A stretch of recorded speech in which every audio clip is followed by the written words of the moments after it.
நாம் எழுந்து நிற்போம்.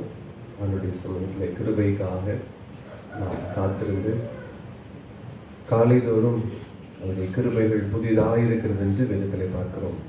ஆண்டவரே, இந்த புது கிருபையால் எங்களை நிரப்பும்படி நம்முடைய சன்னிதானத்தில் வந்திருக்கிறோம் என்று வாஞ்சித்து ஆண்டவர் இந்த ஆராதனையிலே உமது கிருபையால் எங்களை நிரப்புவீராக. கிருபையின் ஆவியினால் எங்களை நிரப்பி தேவன் வழி நடத்துங்க. கிருபை பொருந்தினவர்களாய் நாங்கள் மாற கிருபை செய்யும் என்று அவருடைய சமூகத்தில் அந்த ஏக்கம், கிருபைக்கான தாகம் நம்மிடத்தில் அதிகமாக இருக்கட்டும். வாஞ்சையோடு கூட அந்த சன்னிதானத்திலே கிருபை காய் கேட்போம். கிருபை வேண்டும் நாதா இயேசுவே, உந்திவ்ய கிருபை வேண்டும் நாதா, இவ்வாராதனையில் கிருபை வேண்டும் நாதா, கிருபை வேண்டும் நாதா இயேசுவே, உந்திவ்ய கிருபை வேண்டும் நாதா, இவ்வாராதனையில் கிருபை வேண்டும் நாதா. கிருபை தான் வேண்டும் சொல்லுக ராஜாவே, கிருபை தான் வேண்டும் சொல்லுக ராஜாவே, கிருபை அல்லாது எங்களால் ஆகாது.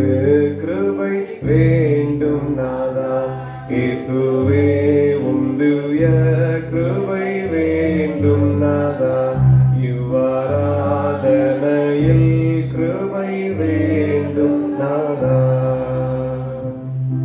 கிருபையை வாஞ்சிக்கிறோம், எங்களோடு கூட இடைப்படுவீராக. இயேசுவின் நாமத்தில் பிதாவே, ஆமென். என்ற வண்ணமாய் நாம் பாடல் தாளிலே 6வது பாடலை பாடுவோம். மலைகள் விலகினாலும் பர்வதங்கள் நிலை பெயர்ந்தாலும் அவர் கிருபை, அவர் இரக்கம் மாறாது.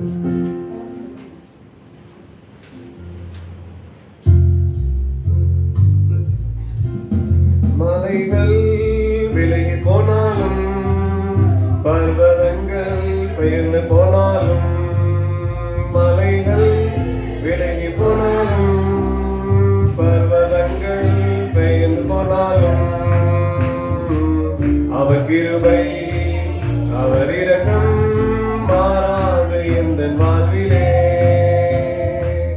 அவர் கிருபை அவர் இரக்கம் மாறாது எந்த வாழ்விலே. என்னை விட்டு விடாத ஆண்டவர், ஒருபோதும் கைவிடாத சிநேகிதர். என்னை விட்டு விடாத ஆண்டவர், ஒருபோதும் கைவிடாத சிநேகிதர். எனக்காக ஜீவன் தந்த இரட்சகர், என் வாழ்வில் என்றும் போதுமானவர். எனக்காக ஜீவன் தந்த இரட்சகர், என் வாழ்வில் என்றும் போதுமானவர். மலைகள் விலகி போனாலும் பர்வதங்கள் நிறைந்து போனாலும், அவர் கிருபை அவர் இரக்கம் மாறாது எந்த வாழ்விலே. அவர் கிருபை அவர் இரக்கம் மாறாது எந்த வாழ்விலே. யெகோவா நீசி என்ற ஜெயமானவர், யெகோவா சம்மா என்னோடு இருப்பவர். யெகோவா நீசி என்ற ஜெயமானவர், யெகோவா சம்மா என்னோடு இருப்பவர். என் வாழ்வின் நம்பிக்கையானவர், என் வாழ்வில் என்றும் போதுமானவர். என் வாழ்வில் என் வாழ்வில் என்றும் போதுமானவர். மலைகள் விலகி போனாலும் பர்வதங்கள் நீண்டு போனாலும்,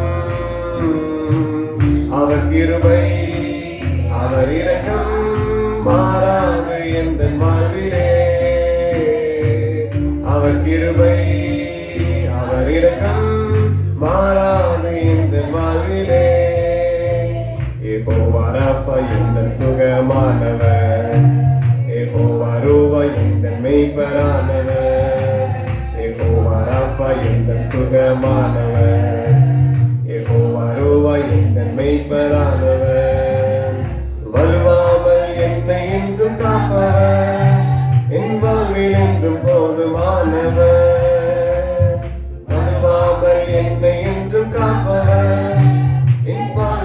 என்றும் போதுமானவர்.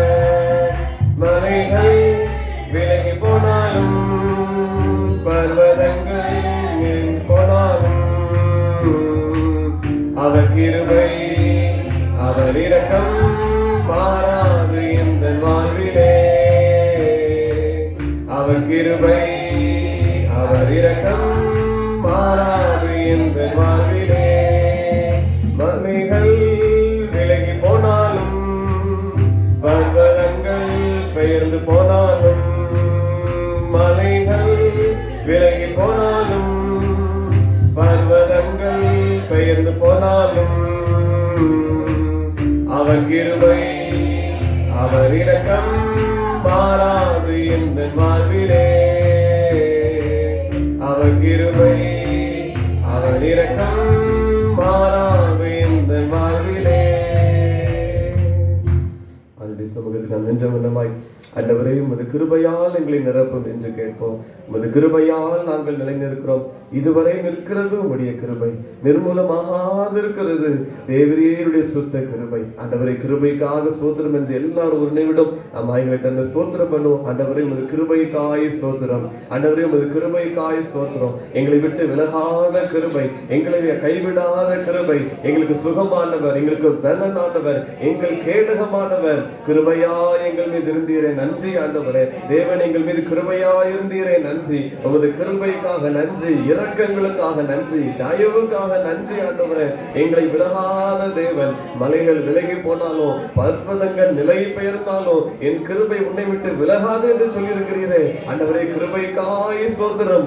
எங்களுடைய நீதி, எங்களுடைய உண்மை, எங்களுடைய பரிசுத்தத்திற்கு அல்ல, தேவரீருடைய கிருபைக்காய் நாங்கள் ஆண்டவரை ஜீவிக்கிறோம். அந்த கிருபையே நம்பி இருக்கிறோம். எங்களை இம்மட்டும் நடத்தி வந்த அந்த கிருபைக்காக ஸ்தோத்திரம், அந்த தயவுக்காய் ஸ்தோத்திரம். கிருபை பெருகட்டும் ஆண்டவரே, கிருபை பெருகட்டும் ஆண்டவரே. பவுலுக்கு சொன்னது போல என் கிருபை உனக்கு போதும் என்று சொன்னீரே.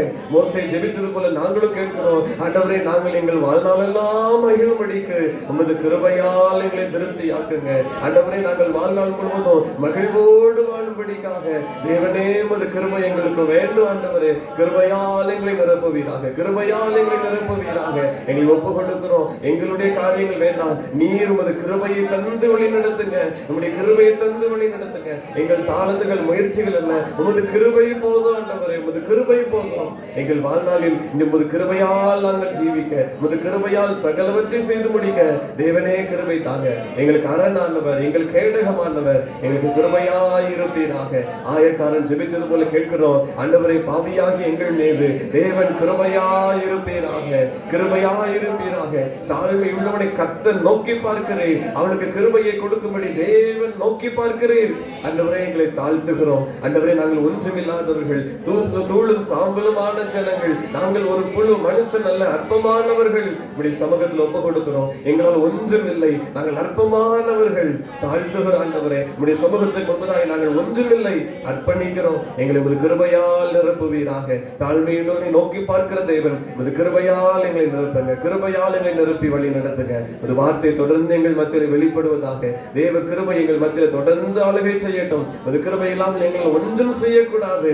தேவனீர் சகலத்தை செய்ய வல்லவர். ஒரு கிருபையால் எங்களோடு கூட இடைபடுவீராக. தாழ்த்தி ஒப்பு கொடுக்கிறோம். தேவ பிரசன்னங்களை தொடர்ந்து ஆளுகை செய்யட்டும். கிருபையால் நிரப்பி வழி நடத்துங்க. இயேசு கிறிஸ்துவின் நாமத்தில் ஜெபிக்கிறோம் பிதாவே, ஆமென்.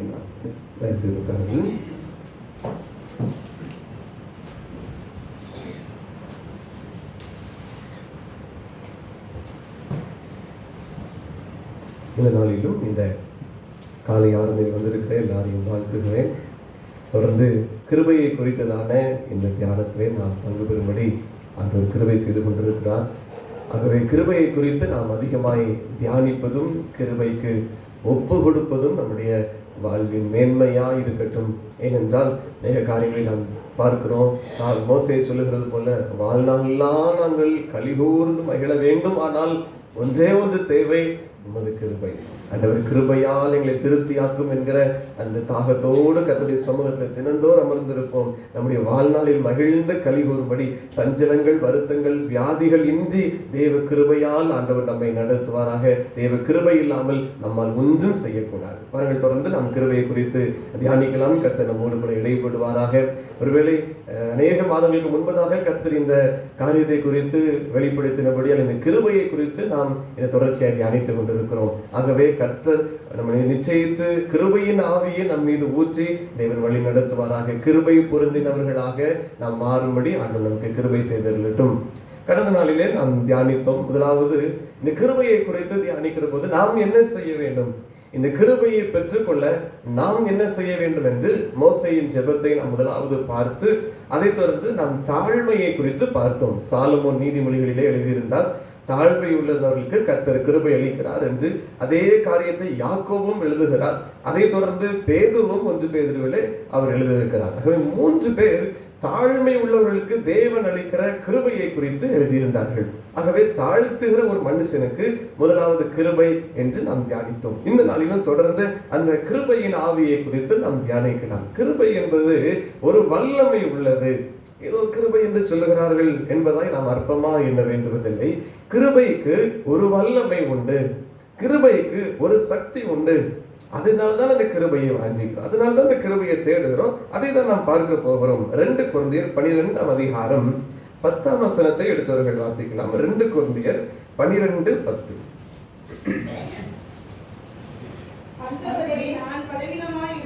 அந்தபடி நான் பலவீனமாய் இருக்கும் போதே பலமுள்ளவனாய் இருக்கிறேன். பலவீனங்களிலும் நிந்தைகளிலும் நெருக்கங்களிலும் துன்பங்களிலும் இடுக்கண்களிலும் பிரியப்படுகிறேன். இந்த முதல் பகுதியில் சொல்கிறார், நான் பலவீனமாய் இருக்கும் போதே பலம் உள்ளவனாய் இருக்கிறேன். அதுதான் கிருபை. பலவீனம் நான், என்னுடைய பாத்திரம் உடைந்தது, நான் அநேக வியாதிகள் உள்ளவன், என்னுடைய வாழ்க்கையில் அநேக பிரச்சனைகள் உள்ளது, நான் ஒருவேளை கஷ்டத்தின் மத்தியிலே வாழ்கிற பலவீன ஒரு பாண்டம். ஆனால் பவுல் என்ன சொல்லுகிறார், நான் பலம் உள்ளவனா இருக்கிறேன். எப்படி? அதற்கு முந்தின வசனத்தில் தான் பார்க்கிறோம். 9ஆம் வசனம் என்ன சொல்லுகிறது? கர்த்தர் சொல்லுகிற வார்த்தை, என் கிருபை உனக்கு போதும், பலவீனத்திலே என் பலன் பூரணமாய் விளங்கும். அதுக்கு பின்பதாக சொல்லுகிறார், நான் பலவீனனா இருக்கும்போது பலம் உள்ளவனா இருக்கிறேன். அதனாலதான் 10ஆம் வசனத்தின் பின்பகுதியை சொல்லுகிறார், அதனால கிறிஸ்துவின் நிமித்தம் எனக்கு வருகிற பலவீனம், நிந்தை, நெருக்கம், துன்பம், இடுக்கண், இதுல பிரியமா இருக்கிறேன். 9ஆம் வசனத்திற்கு முன்பதாக வரைக்கும் இதை சொல்லவில்லை. 9ஆம் வசனத்திற்கு முன்னுகிற என்ன சொன்னா, 8ஆம் வசனத்திலே அது என்னை விட்டு நீங்கும்படி நான் 3 தரம் கர்த்தரிடத்தில் வேண்டிக் கொண்டேன். இந்த நிந்தை, இந்த உபத்திரவம், பலவீனம், நெருக்கம் இதெல்லாம் நீங்கும்படி 3 முறை ஜெபித்தார். ஆண்டவரே இது வேண்டாம் என்று. ஆனால் கர்த்தர் என்ன சொன்னார், என் கிருபை உனக்கு போதும், கிருபை உனக்குள்ள நான் தருவேன். அந்த பலவீனத்துல என் பலன் பூரணமாய் விளங்கும், என் வல்லமை விளங்கும், அந்த கிருபையை நான் உனக்கு தந்து விடுகிறேன் என்று சொன்னார். இப்ப அதுக்கு பின்பதாக 9ஆம் வசனத்திற்கு பின்பகுதி, ஆகையால் கிறிஸ்துவின் வல்லமை என் மேல் தங்கும்படி என் பலவீனங்களை குறித்து நான் மிகவும் சந்தோஷமாய் மேன்மை பாராட்டுவேன். 8ஆம் வசனம் வரைக்கும் பலவீனம் வேண்டாம் என்கிற ஒரு ஜெபம். ஆண்டுடைய வார்த்தை, என் கிருபை உனக்கு போதும் ஆண்டவர் சொன்ன உடனே அதற்கு பிறகு சொல்லுகிறார், இந்த காரியத்தில், இந்த உபத்திரவங்களில் நான் பிரியமா இருக்கிறேன். 10ஆம் வசனத்தை சொல்லுகிற பலவீனத்துல நான் பிரியப்படுகிறேன். ஏன்? அந்த பலவீனத்துல அவர் கிருபை என்னோடு கூட இருக்கிறது. அந்த கிருபை வல்லமை உள்ளது, அந்த கிருபை மேலானது. அந்த பலவீனத்துல என்னை பலமுள்ளவன் ஆக்குகிற அந்த கிருபை எனக்கு போதும். பாருங்க, அதை வாஞ்சிக்கிறார். இதுதான் நம்மளும் வாஞ்சிக்க வேண்டும். நம் பலவீனமாய் இருந்தாலும் கூட நம்மை பலவான்களாய் மாற்றுகிற அந்த கிருபை போதும். அதான் பவுல் கிருபை அதிகமாக அவருடைய சமூகத்துல வேண்டிக் கொண்டபடியால் அவருடைய ஊழியங்கள் மிக நேர்த்தியாகிறது. 8ஆம் வசனம் வரைக்கும் ஆண்டவரே பலவீனம் வேண்டாம். அதுக்கு பிறகு கிருபை தந்தது பிறகு என்ன சொல்லுகிறார், ஆண்டவரே பலவீனத்த சந்தோஷம். ஏனென்றால் அந்த பலவீனத்தில் அவருடைய கிருபை பூரணமாய் விளங்குகிறது. பாருங்கள், அதான் பவுல் ஒவ்வொரு காரியத்திலும் அதிகமாக இந்த காரியத்தை குறித்து பேசுவார். அப்ப கிருபை நம்முடைய வாழ்க்கையில வல்லமை உள்ளதாக இருக்கிறது, பலன் உள்ளதாக இருக்கிறபடியால் இந்த கிருபையை நாம் வாஞ்சிக்க வேண்டும். நீதிமொழிகள் 16ஆம் அதிகாரம் 6ஆவது வசனம். நீதிமொழிகள் 16:6. கிருபையினாலும் சத்தியத்தினாலும் பாவம் நிவர்த்தியாகும். கிருபையினாலும் சத்தியத்தினாலும் பாவம் நிவர்த்தியாகும். ஏற்கனவே சொன்னபடி கிருபை தனியாய் வருவதில்லை. கிருபையும் சத்தியமும் கிருபையும் சமாதானமும் இப்படியாய் வேதத்திலே பார்க்கிறோம். அதுல கிருபையும் சத்தியமும் அதிகமாய் இணைந்து வருகிறதை பார்க்கிறோம். பாருங்க, நம்ம கிருபை நமக்குள் வருகிற போது பாவத்தை உடைக்கிறது.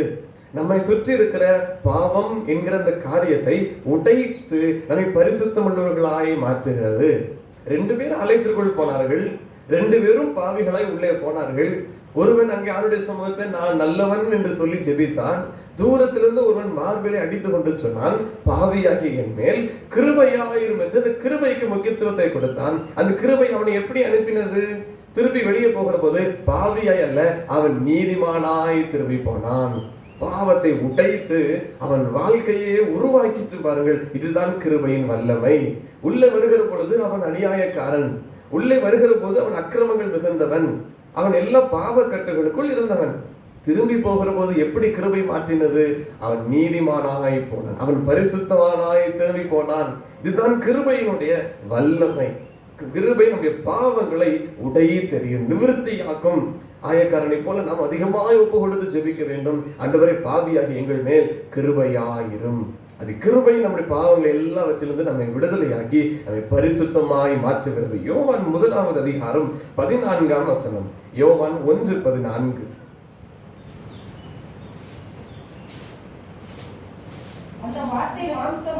அந்த வார்த்தை மாம்சமாகி சத்தியத்தினாலும் நிறைந்தவராய் நமக்குள்ளே வாசம் பண்ணினார்.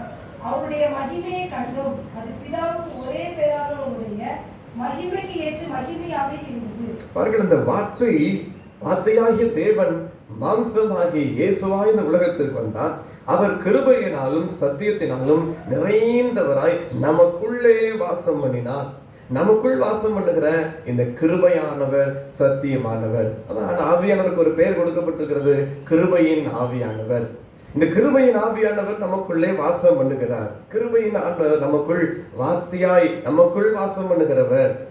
பவுல் சொல்லுகிற போது வார்த்தை நம்முடைய பேசுகிற காரியங்கள் கிருபை பொருந்தினதாக இருக்க வேண்டும் என்கிறார். அது உள்ளே நமக்குள் அந்த கிருபை பொருந்தின ஆவியானவர் வருகிற போது நமக்குள் இருந்து புறப்படுகிற அந்த வார்த்தைகள் கிருபை பொருந்தினதாக இருக்கும்.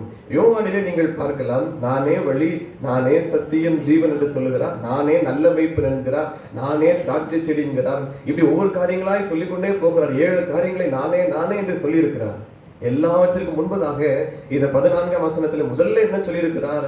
அவர் கிருபையினாலும் சத்தியத்தினாலும் நிறைந்தவர். வாசல், ஜீவன், வழி எல்லாம் பின்னால வருகிறது. முதல்ல சொல்லு காரியம், அவர் கிருபையாலும் சத்தியத்தாலும் நிறைந்தவர். கிருபையால் நிறைந்தவர். இதைத்தான் வாஞ்சிக்கிறோம். இதுதான் நம்முடைய சமூகத்தில் கேட்கிறோம். கிருபையா இருக்கும்படி, தேவ கிருபையை பெற்றுக்கொள்ளும்படி நாம் வாஞ்சிக்கிறோம். ஏசாயா தீர்க்கதரிசன புத்தகத்திலே 9ஆம் அதிகாரம்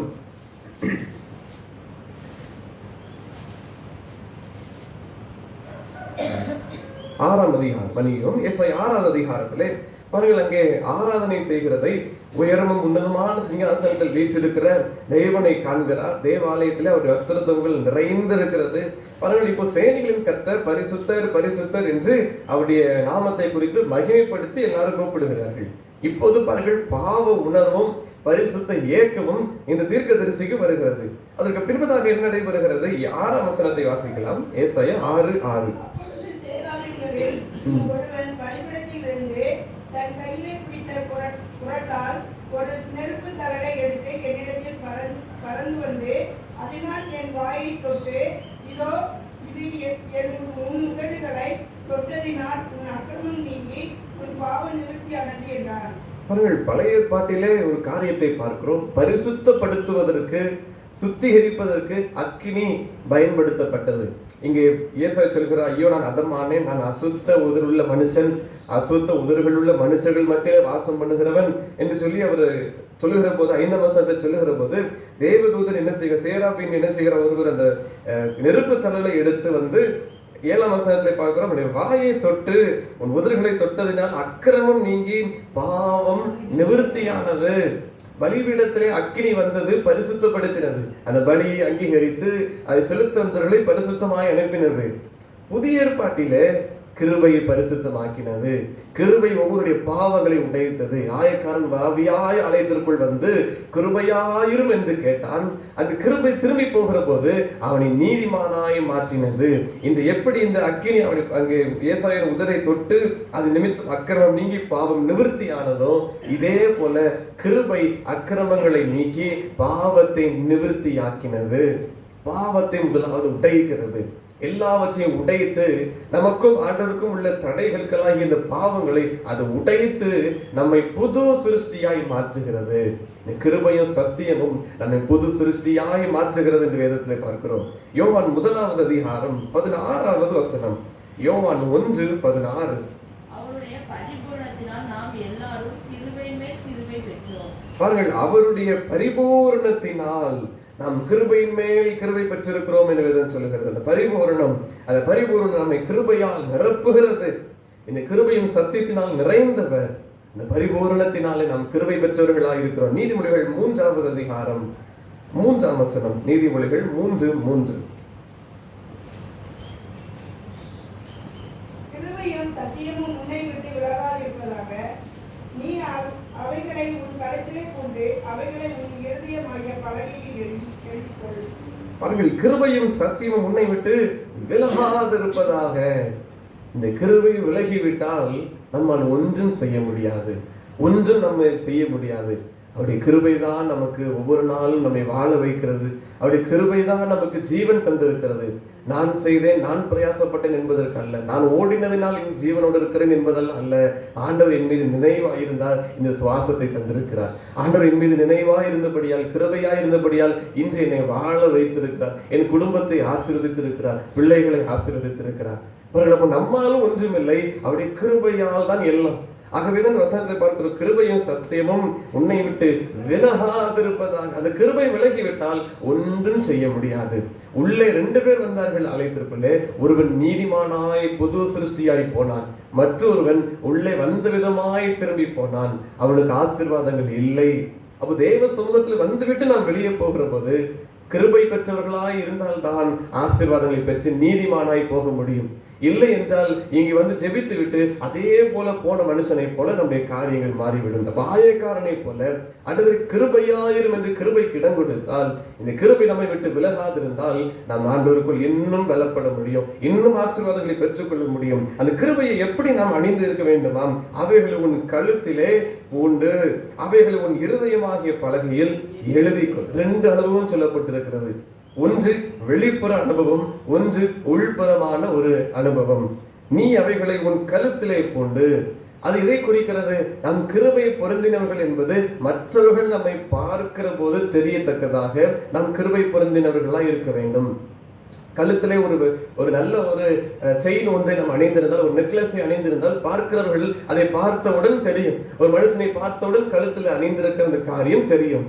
அதே போலதான் எதுன்னு சொல்லுகிறது, உன் கழுத்திலே உன் கிருபையையும் சத்தியத்தையும் அணிந்துகள்.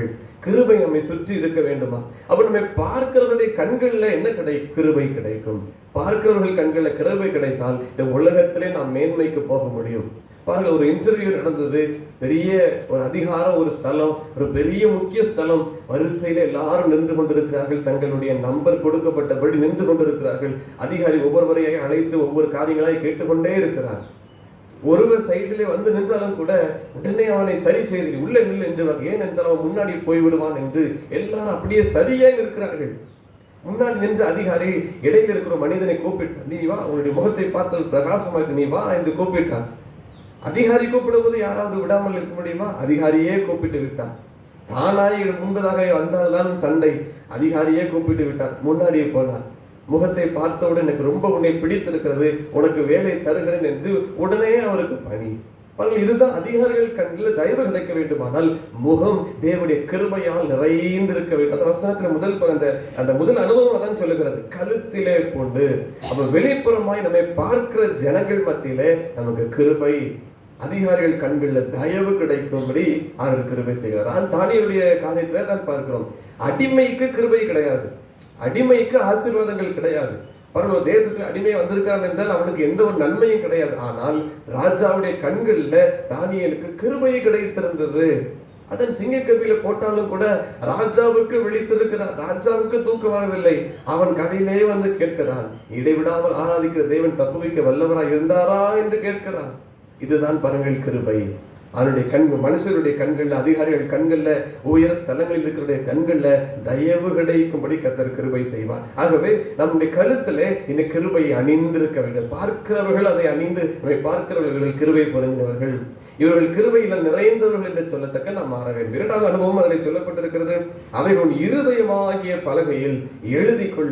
உள்ளான மனுஷன் கிருபையால் நிறைந்திருந்தால் அதை தேவன் பார்க்கிறார். ஏனென்றால் வெளிப்புறத்தை தேவன் பார்ப்பதில்லை, அவர் உள்ளான மனுஷனை பார்க்கிறவர். ஆகவே உள்புறம் கிருபையால் நிறைந்திருக்க வேண்டும். கிருபையினாலும் சத்தியத்தினாலும் நிறைந்திருக்க வேண்டும். சத்திய வேத வசனம், வேத வசனத்தினாலும் அவருடைய கிருபையினாலும் நம்முடைய வெளிப்புறமும் உள்ளான மனுஷனும் நிறைந்திருக்க வேண்டும். அடுத்த வசனத்தை பாருங்கள். அதனால் தேவனுடைய பார்வையிலும் மனுஷருடைய பார்வையிலும் தயையும் நற்புத்தியும் பெறுவார். இதற்கு தான் ரெண்டு அனுபவம் மேலே சொல்லப்பட்டிருக்கிறது. கிருபையும் சத்தியம் உன்னை விட்டு விலகாது இருக்கட்டும். வெளிப்புறத்திலே அதை போன்று உன் கழுத்திலே போன்றுகொள், உள்ளான மனுஷனுக்குள் அதை நீ இருதயமாகிய பலகையில் எழுதிக்கொள். கிருபையும் சத்தியம் உனக்குள் இருக்கட்டும். எதற்கு? அதற்கு பின்பதாக தான் சொல்லுகிறார். தேவனுடைய பார்வையிலும் மனுஷருடைய பார்வையிலும் தயையும் நற்புத்தியும் பெறுவாய். இந்த கிருபை நமக்கு அதிகமாய் வேண்டும். தேவ பார்வையிலே நம் கிருபை பெற்றவர்களை, மரியாதை போல கிருபை பெற்றவர்களாய் நம் அவருடைய சமூகத்தில் இருக்க வேண்டும். அப்ப இதெல்லாம் நம்முடைய வாழ்க்கையில தேவையா இருக்கிறது. யோவான் 2ஆம் அதிகாரத்திலே பார்க்கிறோம், அறிந்த ஒரு சம்பவம். அங்கே கானா ஊரில் நடந்த அற்புதத்தை பார்க்கிறோம். பாருங்கள், கலச, அந்த கச்சாடி என்பது வழக்கமான உள்ள ஒன்று. கச்சாடி எல்லா இடத்திலும் உள்ளது. உள்ள நிரப்பின தண்ணீர் அதுவும் எல்லா இடத்திலும் உள்ளது. பந்தியில ஊற்ற போகிற போது எப்படி சுவையை மாறினது? அதுதான் கிருபை. தேவ கிருபை அதில் வந்த போது அது சுவை உள்ளதாய் மாறினது.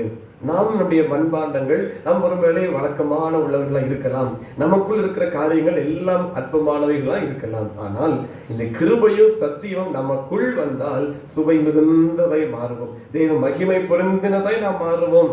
ஆண்டவர் கிருபை செய்வார். எபிரேயர் 12ஆம் அதிகாரம் 15ஆம் வசனம். எபிரேயர் 12:15. ஒருவனும் தேவனுடைய கிருபையை இழந்து போகாதபடிக்கு யாதொரு கசப்பான வேர் முளைத்தெழுங்க கலகம் உண்டாக்குகிறதுனால் அநேகர் தீட்டுப்படாதபடிக்கு. பாருங்கள், ஒருவனும் தேவனுடைய கிருபையை இழந்து போகாதபடி. கதை நீதிமொழிகள் 3:3 சொல்லுகிறார், கிருபை சத்தியம் உன்னை விட்டு விலகாதிருப்பதாக என்று.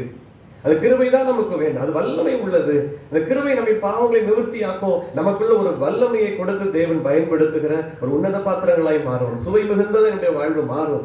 அதுதான் சொல்லுகிற கிருபையை இழந்து போகாதிருங்கள். யோனா மீன் வைத்து சொல்லுகிற கிருபையை போக்கடித்தார்கள் என்று. அந்த கிருபையை நாம் விட்டு விடக்கூடாது. நம்ம மேல ஆண்டவர் வைத்திருக்கிற அந்த கிருபையை நாம் விட்டு விடக்கூடாது. எஸ்தருடைய சரித்திரத்தை பார்க்கிறோம். ராஜா சொல்லுகிற அவருடைய ராஜாவின் கண்கள் எஸ்தருக்கு தயை கிடைத்தபடியே சொல்லுகிற ஆசவனுக்கு அந்த தேசத்துல பாதியை தருக 127 தேசங்களுக்கு, நாடுகளுக்கு அவர் ராஜாவா இருந்தபடியால் அவர் சொல்லுகிற பாதியை என்ன செய்ய உனக்கு தருகிறேன். எப்படி கிடைத்தது? கிருபை. எல்லாருக்கும் மத்தியில் எஸ்தருக்கு எப்படி இந்த காரியங்கள் வந்தது? கிருபை. உலகத்தின் முகத்தை பார்க்கிற அந்த ராஜாவா இல்லாமல் கிருபையை பார்க்கிற ராஜாவா இருந்தார். ஆகவே எஸ்தர் அதில் தெரிந்தெடுக்கப்படுகிறதை பார்க்கிறோம். அப்ப நம்முடைய வாழ்க்கை எல்லாவற்றிலும் நம் கிருபை பொருந்தினவர்களாய், கிருபையால் நிறைந்தவர்களாய் இருந்தால் தேவனுடைய பார்வையிலும் மனுஷருடைய பார்வையிலும் தயையும் நற்புத்தியும் நாம் பெறுவோம். நெகேமியாவின் புத்தகத்திலே 9ஆம் அதிகாரம் 25ஆம் வசனம். ஆண்டுடைய பார்வையில தயையை பெறுகிற போது நமக்கு என்ன நடக்கும் என்றால், நெகேமியா 9:25 பின்பகுதி.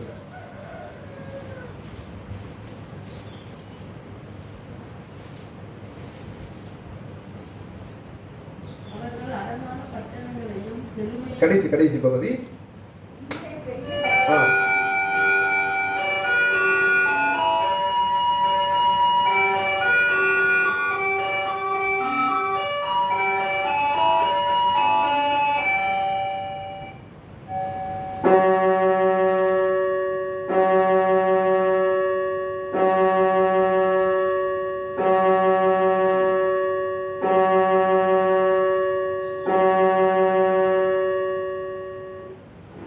நேரம் காலை 6 மணி.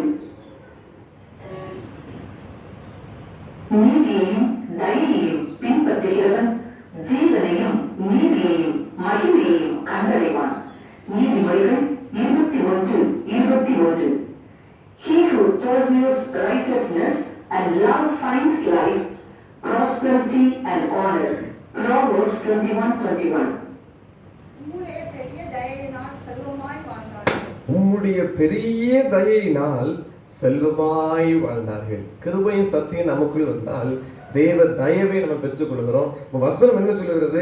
தேவனுடைய பெரிய தயையினால் அவர்கள் செல்வமாய் வாழ்ந்தார்களாம், ஆசீர்வாதமாய் வாழ்ந்தார்கள் என்று வேதம் சொல்லுகிறது. அப்ப இந்த கிருபை ஒரு மனுஷனுக்கு பாவத்தை நிவர்த்தி செய்கிறது, அவன் செல்வமாய் வாழும்படி கிருபை செய்கிறது. தேவ தயவிலும் மனுஷர் தயவிலும் பெருகும்படி அது நமக்கு கிருபையை தருகிறது.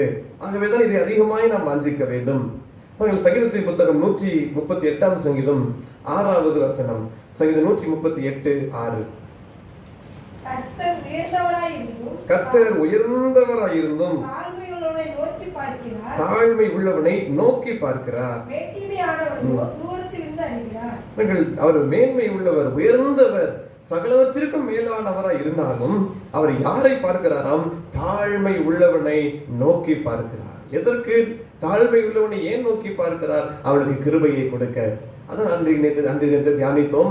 முந்தின தியானம் தாழ்மையாய் இருந்தால் கர்த்தர் நம் மீது கிருபையா இருக்கிறார். தாழ்மை உள்ளவர்களுக்கு தேவன் கிருபை அளிக்கிறார். இந்த நிலையில பார்க்கிறோம், இந்த கிருபை நம்ம என்ன செய்கிறது என்றால் நீதிமானாய் மாற்றுகிறது. பாவங்கள் எல்லாவற்றையும் உடைத்து நம்மை பரிசுத்தமாய் மாற்றுகிறது. இந்த கிருபையின் ஆவி நமக்கு அதிகமாய் வேண்டும். நீதிமானாக திரும்பி போன ஆயக்காரனை போல நாமும் ஒவ்வொரு நாளும் தேவ பிரசனத்துக்கு சமூகத்துக்கு வருகிற போது கிருபைக்காக கெஞ்ச வேண்டும். கிருபையும் சத்தியம் நிறைந்திருந்தால் சகல ஆசீர்வாதங்களும் நமக்குள் இருக்கும். கர்த்தர் தருகிற எல்லா ஆசீர்வாதங்களும் நமக்குள் வாழ்ந்து சுகித்திருக்கும்படி தேவாதி தேவன் கிருபை செய்வார். ஆகவே ஒரு நாளும் விட்டு விடாதபடி மனுஷர்கள் கண்களிலும் தேவ தயவிலும் பெருகும்படிக்காக அவருடைய கிருபைக்காய் நாம் அதிகமாய் கெஞ்ச வேண்டும். அவர் கிருபை மிகுந்தவர், சத்தியத்தினால் நிறைந்தவரை நமக்குள் வாசம் பண்ணுகிறவர். கிருபைக்காக தினமும் மன்றாடுவோம். கர்த்தர் தமது கிருபையால் நம் ஒவ்வொருவரையும் ஆளுகை செய்து நிரப்பி வழி நடத்துவாராக. ஜெபம் செய்வோம். ஆண்டவரே, உமது கிருபையால் எங்களை நிரப்பும் என்று கேட்போம். ஆண்டவரே, நாங்கள் ஒருவேளை உமக்கு முன்பதாக நாங்கள் எப்படிப்பட்டவர்களாக இருக்கிறோம்? ஆயக்காரனை போல இருக்கிறோம், பரிசேயரை போல இருக்கிறோம், அறியோம். ஆனால் ஒன்றை மாத்திரம் கேட்கிறோம், நீதிமானாக எங்களை மாற்றுகிற அந்த கிருபையை கேட்கிறோம். பாவையாகி எங்கள் மீது ஆண்டவரே கிருபையாய் இருப்பீராக என்று கேட்போம். ஆண்டவரே, எங்களால் ஒன்றும் கூடாது, இந்த கிருபைதான் எங்களுக்கு எல்லாவற்றையும் தருகிறபடியால் தேவனே எங்கள் மீது கிருபையாயிரும், எங்கள் குடும்பத்தின் மீது கிருபையாயிரும், எங்கள் பிள்ளைகள் மீது கர்த்தர் கிருபையாயிரும். கிருபையினால் சத்தியத்தினால் நிறைந்தவராய் வாசம் பண்ணுகிறவர், அவருடைய நாமத்தினால் அவருடைய மகிமையின் மேல் நாங்கள் ஆண்டவரே கிருபை மேல் கிருபை பெற்றுக் கொள்கிறோம். அந்த கிருபை எங்கள் ஒவ்வொருவருக்கும் தந்து வழி நடத்துவீராக. அதிகமான கிருபை, அதிகமான கிருபை அவர் நமக்கு அளிக்கிறாரே என்று தாவீது சொல்லுகிறார். அது மகா கிருபை என்ற விதத்தில் பார்க்கிறோம். ஆண்டவரே, இந்த பெரிய கிருபை எங்களுக்கு வேண்டும். ஆண்டவரே, தகுதி இல்லாத எங்கள் மீது கர்த்தர் இரக்கமாய் இருப்பீராக. நாங்கள் தாழ்வை அணிந்து கொள்ள கிருபை செய்யுங்க. தாழ்மை உள்ளவர்களை கர்த்தர் நோக்கி பார்க்கிறார். அவனுக்கு கிருபையை கொடுக்க, அவனுக்கு ஆசீர்வாதத்தை கொடுக்க தேவன் அவனை நோக்கி பார்க்கிறார். ஆண்டவரே, எங்களுக்கு கிருபை செய்யுங்க. உமது கிருபை எங்களுக்கு அதிகமாய் வேண்டும். ஆண்டவரே, எங்களால் ஒன்றும் செய்யக்கூடாது. உமது கிருபை இல்லாமல் எங்களால் வாழ முடியாது. ஆண்டவரே, கிருபை வேண்டும். எங்களை நீதிமானாய் மாற்றுகிற, எங்களுக்கு சகலவற்றை செய்து முடிக்கிற அந்த கிருபை வேண்டும். வல்லமை உள்ள அந்த கிருபை எங்களுக்கு வேண்டும். ஆண்டவரே, நாங்கள் இருக்கிறது நிர்மூலமாகாத எங்களை வைத்திருக்கிறதும் அந்த சுத்த கிருபையே அன்றி வேற ஒன்றுமில்லை என்றால் அந்த கிருபை சாதாரணம் அல்ல, அது கனம் பொருந்தினது, அந்த வல்லமை பொருந்தினது. அந்த கிருபை எங்கள் ஒவ்வொருவருக்கும் தருவீராக. எங்கள் வாழ்நாளெல்லாம் நாங்கள் கழிந்து மகிழ வேண்டுமானால் ஆண்டவரே, உமது கிருபை எங்களுக்கு வேண்டும். அந்த வனாந்திர பிரயாணத்தில் எப்படி நடப்பது, ஆகாரத்துக்கு என்ன செய்வது, புசிப்புக்கு என்ன செய்வது, குடிப்புக்கு தண்ணீருக்கு என்ன செய்வது, அலைந்து தெரிய வேண்டிய பட்டணம், வழி தெரியாது, என்னெல்லாம் செய்வது என்கிற ஆண்டவரே பல கேள்விகளை கொண்ட மோசே ஜெபிக்கிறார். ஆண்டவரே, நாங்கள் வாழ்நாள் எல்லாம் கழிவுறுந்து மகிழும்படி காலையிலே எங்களை உமது கிருபையால் திருப்தியாக்கும் என்று அதே போல கேட்கிறோம். எங்கள் இந்த வனாந்திரமான இந்த ஒன்றுமில்லாத இந்த வாழ்க்கையில கூட தேவனே உமது கிருபை எங்களுக்கு திருப்தியா இருப்பதாக. தேவனே, எங்களுக்கு உமது கிருபையை தந்து வழி நடத்துவீராக. நாங்கள் மகிழ்ந்து கல்வி வரணும். தேவ தயை எங்களுக்குள் இருக்கிற போது செல்வமாய் நாங்கள் வாழ முடியும். உமது தயவினால் ஜனங்கள் செல்வமாய் வாழ்ந்தார்கள் என்று பார்க்கிறோமே. ஆண்டவரே, எங்களுக்கு கிருபை செய்வீராக. நீர் கிருபையால் சத்தியத்தால் நிறைந்தவர். எங்களுக்குள் அப்படி வாசம் பண்ணுங்க. கிருபையால் எங்களை அலங்கரிங்க. உள்ளான மனுஷன் கிருபையில பலப்படட்டும். சத்தியத்தினால் நாங்கள் நிறைந்திருக்கட்டும். அது நிமித்தம் மனுஷர்கள் பார்வையில தயவு கிடைக்கட்டும். தேவனுடைய பார்வையில தயவு கிடைக்கட்டும். ஆண்டவரே, இந்த உன்னத ஆசீர்வாதங்களை கொடுத்து எங்கள் ஒவ்வொருவருக்கும் வழி நடத்துங்க. தேவ கரத்தில் அர்ப்பணித்து நாங்கள் ஜெபிக்கிறோம். பவுலை போல ஆண்டவரே, நாங்கள் பலவீனம் உள்ளவர்களாக இருந்தாலும் உமதுக்கு முன்பாக கிருபை பெற்ற பிறகு நாங்கள் பலமுள்ளவர்கள், பலவீனர்கள் அல்ல. எங்களை வல்லமைப்படுத்துகிறது, எங்களை பலப்படுத்துகிறது தேவ கிருபை. ஆண்டவரே, உன் கிருபை உனக்கு போதும் என்று சொன்னீரே. என் கிருபை உனக்கு போதும் என்று சொல்லி தேற்றினீரே. என் பலவீனத்தின் பலன் பூரணமாய் விளங்கும் என்று பவுலோடு சொன்னீரே. அதுவரைக்கும் ஆண்டவரே, பலவீனம் வேண்டாம், இந்த கஷ்டங்கள் எல்லாம் வேண்டாம் என்று சொன்ன மனுஷனுக்கு உமது கிருபையை கொடுத்த பிறகு அதுல எவ்வளவாய் பிரியப்படுகிறான். அந்த கிருபையை நாங்கள் வாஞ்சிக்கிறோம். அந்த கிருபை எங்களுக்கு அதிகமாய் வேண்டும். எங்கள் பலவீனத்திலே எங்களை பலப்படுத்துகிற, எங்களை பலவானாய் மாற்றுகிற, எங்களை உயர்ந்த அடைக்கலத்திலே வைக்கிற, எங்களை நிமிர்ந்து நிற்க செய்கிற அந்த தேவ கிருபை எங்களுக்கு வேண்டும். பவுலுக்கு அருளப்பட்ட தேவ கிருபை எங்களுக்கு போதும். தானியேலுக்கு கொடுக்கப்பட்ட கிருபை போதும். எஸ்தருடைய முகத்திலே காணப்பட்ட அந்த கிருபை புரிந்தின காரியம் எங்களுக்கு போதும். மரியாளுடைய வாழ்க்கையில காணப்பட்ட அந்த கிருபை எங்களுக்கு அதிகமாய் வேண்டும். ஆண்டவரே, ஒப்பு கொடுக்கிறோம். உம் கிருபை இல்லாமல் எங்கள் ஒன்றும் கூடாது. எங்களை அர்ப்பணிக்கிறோம். ஆண்டவரே, கிருபையால் எங்களை நிரப்புவீராக. எல்லா காரியங்களும் ஜெயமாய் முடிக்கணும். தானியேலின் காரியங்கள் ஜெயமாய் இருந்தது. யோசேப்பினுடைய காரியங்கள் சகலமும் ஜெயமாய் இருந்தது. காரணம், தேவன் யோசேப்போடு இருந்து, கர்த்தர் தானியேலோடு கூட இருந்து, அந்த கிருபை எங்களுக்கு வேண்டும். எங்களோடு இருப்பீராக. எங்கள் காரியங்கள் எல்லாம் ஜெயமாய் இருக்கட்டும். எங்கள் காரியங்கள் எல்லாம் செல்வமாய் இருக்கட்டும். கர்த்தர் ஆசீர்வதித்து வழி நடத்துங்க. அற்பமா எங்களை கர்த்தர் கனமுள்ள பாத்திரமாய் மாற்றுங்க. நாங்கள் வெறும் கச்சாடியா இருக்கலாம், சுவை மிகுந்த ரசத்தை கொண்டதாக எங்களது கிருபை எங்களை மாற்றட்டும் என்று ஒப்பு கொடுத்து ஜெபிக்கிறோம். தேவாலயம் எங்கள் ஒவ்வொருவரோடு கூட இருப்பதாக. இந்த நாளிலும் எங்கள் ஒவ்வொருவரையும் ஒப்பு கொடுத்து ஜெபிக்கிறோம். இந்த நாளின் பணிகளை கர்த்தர் எங்களுக்கு ஆசீர்வதித்து தருவீராக. பிரயாணங்களை வாய்க்க பண்ணுங்க. தேவைகள் எல்லாவற்றையும் சந்தித்து இந்த கிருபையால் தேவங்களை பலப்படுத்தி வழி நடத்துவீராக. தொடர்ந்து நடைபெற இருக்கிற அந்த உபவாச ஜெபத்தை ஒப்பு கொடுக்கிறோம். உபவாச ஜெபத்திலும் கர்த்தருடைய கரம் எங்களோடு கூட இருந்து ஆளுகை செய்யட்டும். இந்த வார்த்தை எங்கள் மத்தியில் வெளிப்படுவதாக. தேவ பிரசன்னம் எங்கள் ஒவ்வொருவரையும் பலப்படுத்தட்டும். இன்னும் கிருபையில் நாங்கள் பலப்படும்படி கர்த்தர் எங்களுக்கு உதவி செய்து வழி நடத்துவீராக. எங்களையே அர்ப்பணிக்கிறோம். ஒவ்வொருவரையும் காத்து ஆதரித்து பலப்படுத்தி வழி நடத்தும். இயேசு கிறிஸ்துவின் நாமத்தில் ஜெபிக்கிறோம் நல்ல பிதாவே, ஆமென். நம்முடைய கர்த்தராகிய இயேசு கிறிஸ்துவினுடைய கிருபையும் பிதாவாகிய தேவனுடைய அன்பும் பரிசுத்த ஆவியானவருடைய ஐக்கியமும் நம் அனைவரோடும் கூட எப்போதைக்கும் இருப்பதாக. ஆமென். அவரும் சேர்ந்து சொல்வோம். என் ஆத்துமாவே கர்த்தரை ஸ்தோத்திரி, என் முழுமே பரிசுத்த நாமத்தை ஸ்தோத்திரி. என் ஆத்துமாவே கர்த்தரை ஸ்தோத்திரி, கர்த்தர் செய்த சகல உபகாரங்களையும்